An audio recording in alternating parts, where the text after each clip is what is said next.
Hey everyone, so now that we've contextualized some things by talking about archetypes, I wanted to talk about the tier listing updates for primaries, specials, heavies, etc. for legendary weapons. So today we're going to be talking about primaries. Now I've talked a fair amount about some of these weapons in previous videos, but some of them are new and I wanted to talk about them within the context of comparing them to other existing weapons from pre-season 28. So as you can see here, I have a nice little season indicator now that automatically detects the highest season inside the entire tab and highlights it for me so I can just show you guys what the new weapons are. So that's pretty cool. Let's go ahead and start with auto rifles. We're going to be going over all 7 primary weapon families today. Auto rifles are up first. So Zealous Ideal, this is the dungeon auto. It's a 450 balanced auto, so it's a heat weapon. Has pretty solid ammo gen stat here. My opinion on this auto is basically if you were the type of person to use Ahab Char before with Burning Ambition, this is basically a stand-in replacement that's just better in every way. You have heal clip, attrition orbs, you have Burning Ambition and Incandescent, and then Imperial Allegiance is basically a free passive bonus. As long as you're not playing solo, right? It's pretty much active all the time. So Zealous Ideal, pretty nice.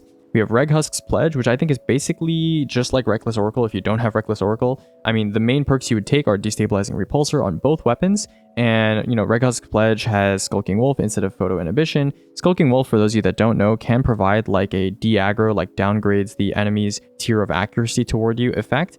In some cases, obviously, when you're low HP, but it's a little situational in that regard, but you can say the same about Photo Inhibition too, right? So you can take it or leave it. They're both A tier. I put them pretty close to each other. My placement is not super precise or anything like that. So that's what I think about Reghusk's Pledge, which I believe is a new Iron Banner auto. Okay, and finally in the B tier we have Duty Bound. Now, honestly, B tier might be even a little charitable for this weapon, but this is this thing's 3rd reprise, and they're giving it Rampage and Onslaught in the 2nd column. Not the greatest. I would have loved to see Kinetic Tremors or Ancillary Ordnance or something like that here, but unfortunately we're stuck with Bewildering Burst and Post Buff Rampage, so I'll give them some credit.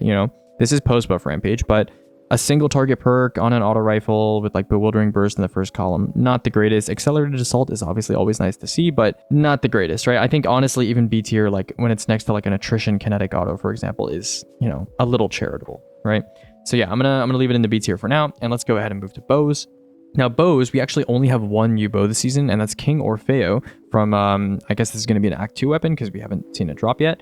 But yeah, this thing is basically directly comparing to the other Arc Precision elephant in the room, which is Non-Denouement.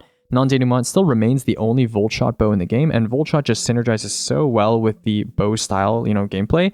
And unfortunately, we just don't have any other Volt Shot bows, and this one doesn't have it either. And so, unfortunately, this is going to go in the A tier. Volt Shot and Dragonfly, for example, on Non-Denouement, I think are so good that they honestly elevate Non-Denouement above all the other bows that are, your standard bows with a splash perk and Archer's Tempo. I think Volt Shot is really just that good if you've used Non-Denouement before. Not to say that that makes bows potentially meta or anything like that, but that is why it's elevated this high. And while King Orfeo you could say is the best arc bow that's not Non-Denouement, that's not really saying much, right? Because our previous competition was Tripwire Canary and Arsenic Bite 4B. That's not exactly the greatest crowd of weapons there. So yeah, I'll put it in the A tier. Explosive Head, new Mega Neura feature. Mega Neura is not too bad, but yeah, it's definitely not as potent as Non-Denouement. Okay, moving on, we have hand cannons. So hand cannons, I believe we have 4 new entries this season, so let's go over them. We have Modified B7 Pistol. This is a new dynamic archetype, so it's a heat weapon, 180 RPM. And this thing, I've heard great, stories from people who have used it with Firefly and Crystalline Corpse Bloom, as well as Firefly Headstone. This was the old Solemn Remembrance roll, if you remember that. But I think this is a much more potent archetype, just damage profile-wise. And I think Crystalline Corpse Bloom is honestly potentially a better alternative to Headstone. Kind of depends on how you're playing. But yeah, Modified B7 Pistol, just the raw damage profile increase is worth putting it in the S tier, especially if we're comparing within slots, right? If we're looking within slots, you're comparing against Aureus, against Solemn Remembrance, which is strictly worse.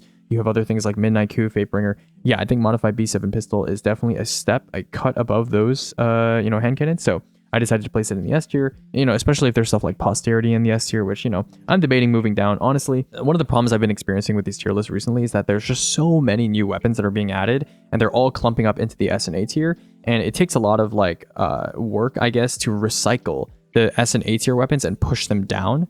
So maybe in the future, I will rewrite some of these tier lists and restructure the tiers and my opinions of things. And also, I want this to be a little bit more endgame survivability focused rather than just raw ad clear or something like that. So yeah, I'm going to value different things in the future when I update this tier list over time. But just for now, I think this is still fairly accurate.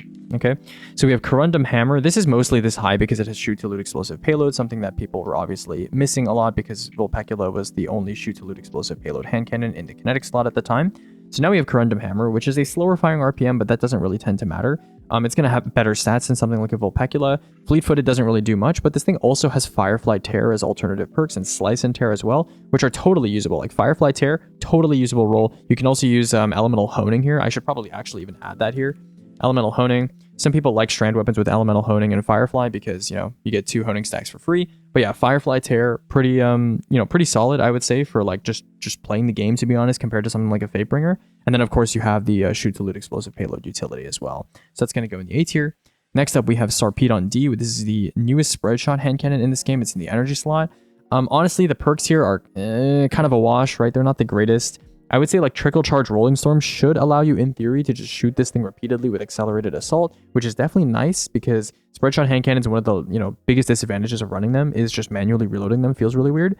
So if you can bypass that using something like Trickle Charge and Rolling Storm, potentially decent. But yeah, I'm just going to put in the A tier just because of its raw damage profile. Its actual perks, I don't know. I have yet to see a spread shot hand cannon that like really sells itself in terms of finding that perfect perk combination. I'm not really sure what it is.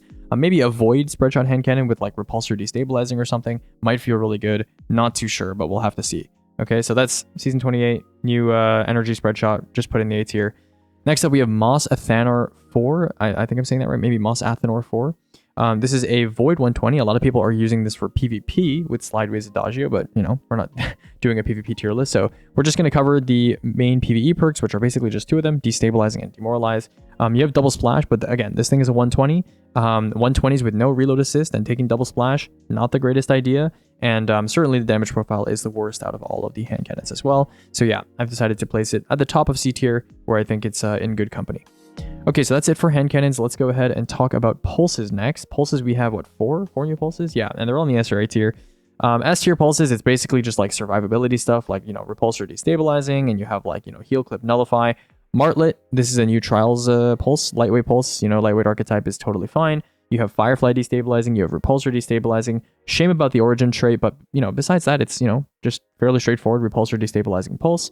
High Tyrant I've placed at the bottom of S tier because it has an advantageous frame, it has good ammo gen. Unfortunately, Repulsor and Destabilizing are in the same column, but you could choose to run something like Repulsor and Demoralize instead, or you could choose to pair it with something like Falcons.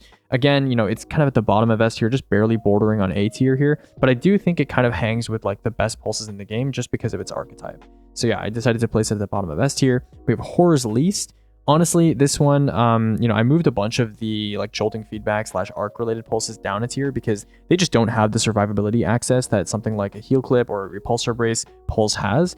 So yeah, Horror's Least, rapid fire pulse, decent ammo gen, that's totally fine. But like these perks and and Accelerated Assault is good too with a pulse, but like these perks don't provide you any sort of survivability utility in endgame.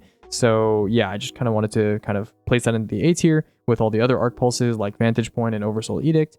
And then finally, we have All or Nothing. All or Nothing is the Renegade's dynamic 540 pulse. It's strand. It has, Firefly Tear, Firefly Hatchling, Slice Tear, etc.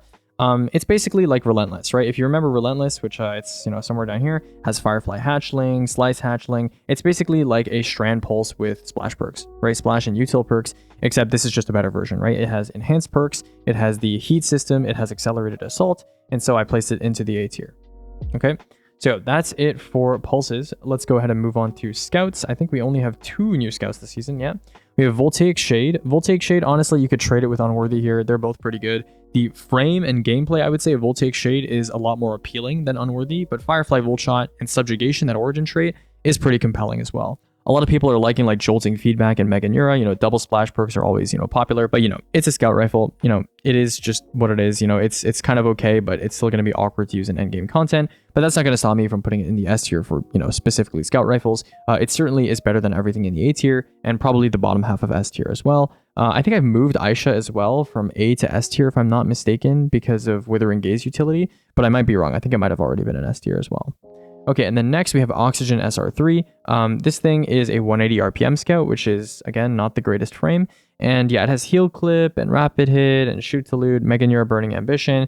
I mean, it's fine, right? You have the return of Mega Neura on Oxygen SR3, but like, yeah, archetype is not great. And the perk pool is, I don't know. I see Heal Clip Mega Neura, I'm like, it's kind of whatever. It's just a scout rifle, right?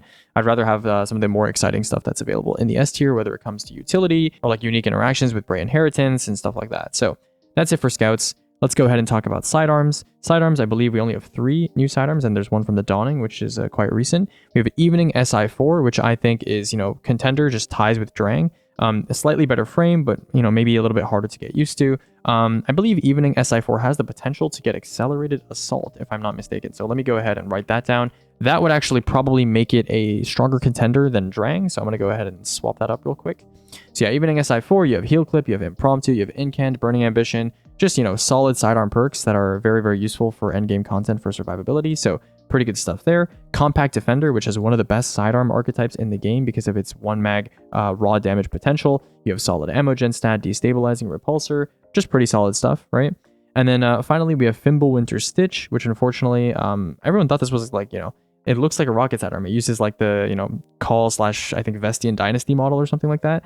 And unfortunately, it's a precision sidearm. The ammo gen stat is looking abysmal, and it has just like arc perks, right? It has arc perks, and Dawning Surprise is like decent, but arc perks are fine, but they don't really provide any sort of utility compared to something like a Compact Defender with Repulsor or even an SI4 with Heal Clip. So it's just going to sit in the A tier alongside all of these other arc sidearms, right? With like Threat Detector Volt Shot, Eddy Current Volt Shot Desperate Measures, etc. So yeah, I think that's pretty suitable to put that into the A tier. Okay, and then finally we have SMGs. So SMGs, we have three. First, we have the M17 Fast Talker. This one is like the best in slot for PK DPS in the kinetic slot. You have Attrition Orbs, Target Lock, Cooling Baubles, and Target Lock as well. You have Accelerated Assault, which certainly helps with damage as well. And of course, this is the best frame in the game for boss DPS because of that heat bonus to powerful combatants. So I had to kind of throw it into the S tier as it's literally just the best at what it does. We have Peculiar Charm, which is technically the highest, most potent damage profile when it comes to the kinetic slot for SMGs as well. So technically worse Attrition Orb procs than Multi-Mock, but and obviously that ammo gen stat is like, I would say substantially worse than something like a Multi-Mock or all of these other SMGs. But I thought it was still worth a shout because the bump it provides in terms of damage profile to minors and majors is actually fairly substantial. So I wanted to give it a shout. Maybe I'll move it down in future seasons, but I think for now I'm okay with it being in the S tier. And then finally, we have the Immortal. So the Immortal is a reprised SMG, or I guess a refreshed SMG, I should say. And unfortunately, they didn't really do much to make this SMG stand out too much. It's an aggressive, so not the best frame.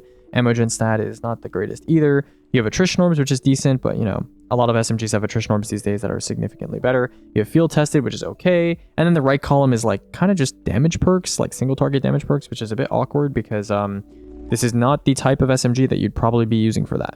So yeah, that's pretty much it for SMGs, and that is it for the primary tier list update. I hope you guys enjoyed. I mean, not a lot of crazy stuff this season in terms of primaries. You got some cool heat stuff, but nothing crazy like meta defining or anything like that. I'm probably going to farm for like an evening for contest, maybe a Compact Defender or something like that. But everything else is kind of just, kind of pretty chill, nothing too crazy. And I'll see you guys tomorrow for the special tier list. So goodbye for now.